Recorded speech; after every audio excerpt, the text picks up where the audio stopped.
మొదటిసారి మాల వేసుకున్న వాళ్ళని కన్యస్వామి అంటారు. ఈ మొదటిసారి మాల వేసుకున్న వారా సీనియర్ స్వామిగా వెళ్ళారా, లేదా 10 సార్లు వెళ్ళారా, 100 సార్లు వెళ్ళారా అంటే మాల వేసుకున్న ప్రతి ఒక్కరికి a+b² a² b² 2ab ఒకటే ఫార్ములా. వారికి ఎక్కువ వీరికి తక్కువ అంత లేదు, స్టాండర్డ్ SOPనే ఉంటుంది. ఆ యొక్క దీక్ష అనేది తెల్లవారుజామున లేవడం, దీక్ష ఉండడము, బొట్టు పెట్టుకోవడం, నామస్మరణ చేయడము, చక్కగా ఇలాంటి ఇదే ఉంటుంది. ఏకభుక్త ఉండడం, బ్రహ్మచర్యం ఉండడము, ఇలాంటివే ఉంటుంది. కాబట్టి కన్యస్వామికిను సీనియర్ స్వామికిను మారదు. దీక్షా నియమావళి అంతా ఒకటే.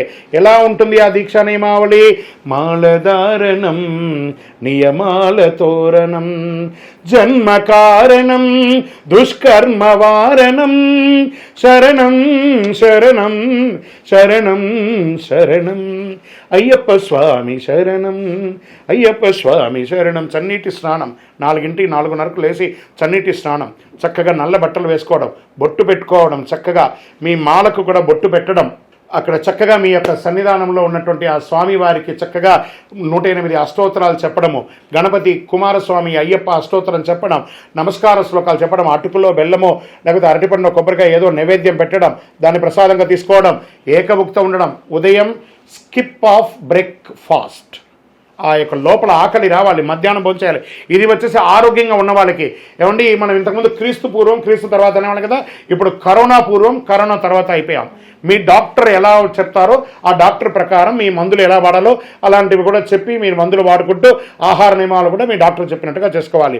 తర్వాత మధ్యాహ్నం నిద్రపోవడం నిషిద్ధం. ఏమంటే మేము నైట్ డ్యూటీ చేసి వస్తాం, మేము పడుకుంటేనే మేము పోయి ఉద్యోగం చేయాలన్న వాళ్ళు అలాంటి వాళ్ళకి ఉంది. కానీ ఏ పని లేకుండా ఉద్యోగం చేసే వాళ్ళు కానీ వ్యాపారం చేసే మధ్యాహ్నం పడుకుంటే తెలియకుండానే మనం తీసుకున్నటువంటి ఆహారంలో నిద్రలో వీర్యస్ఖలితమై బ్రహ్మచర్యం అయిపోయే అవకాశాలు చాలా ఉన్నాయి.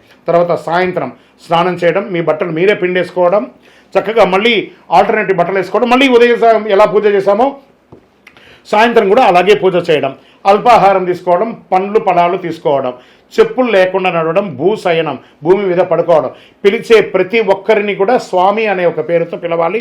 ఆడవాళ్ళని మాత మాలిగేపురతం అని చెప్పి పిలవడం, ఇది పద్ధతి అన్నమాట. నామస్మరణలో మనకు తెలియకుండానే ఒక 2 రోజులు ఇది కొంచెం అంతా అలవాటు పడడానికి టైం పడ్డా 3వ రోజు ఆటోమేటిక్గా ఆ డిసిప్లిన్ అనేది వచ్చేస్తుంది. నామస్మరణ ఇవన్నీ మనం ఎన్ని చేస్తామో లేదే కాదు, నామస్మరణ 48 రోజులు భగవంతుడు మనకి ఇచ్చాడు. ఈ నామస్మరణ ఇలాగే చేస్తుండాలి. కన్యస్వామిగా ఉన్నారా, సీనియర్ స్వామిగా ఉన్నారంటే మీరు మామూలుగా రెగ్యులర్గా ఏ వృత్తి చేస్తుంటారో ఆ వృత్తి ద్వారా ఉన్న డబ్బుని మీ కుటుంబానికి ఇవ్వాలి. ఎక్సెస్గా 1-2 అవర్స్ చేయాలి. ఆ ఎక్సెస్గా వచ్చిన డబ్బుతో పూజ, దీక్ష, శబరియాత్ర ఇవన్నీ చేయాలి. శరణమయ్యప్ప.